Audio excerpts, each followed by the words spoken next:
L'eau est un matériau qui a une capacité thermique énorme. Sans doute celui qui a le plus de capacité thermique, grosso modo. Donc 60 mètres cubes d'eau dans la piscine sont équivalents en termes de masse thermique à 300 mètres cubes de béton dans une maison.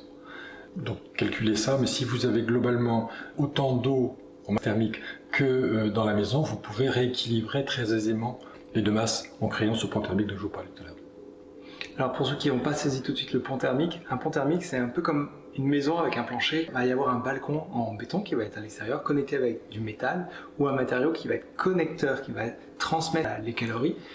Et ce pont thermique, ça va être tout le balcon par exemple. Mais on peut avoir juste un point thermique ou un pont thermique linéique, c'est-à-dire tout le long de la périphérie du plancher. Et parfois, quand on a une maison qui est tellement mal isolée, c'est le mur entier qui est un pont thermique. C'est même plus un pont, c'est des autoroutes thermiques.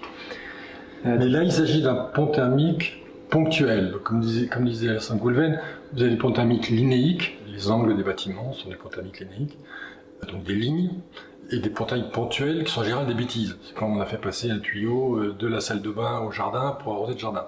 Ça, c'est une bêtise. Là, c'est donc un pont thermique, mais que j'utilise, donc qui est positif.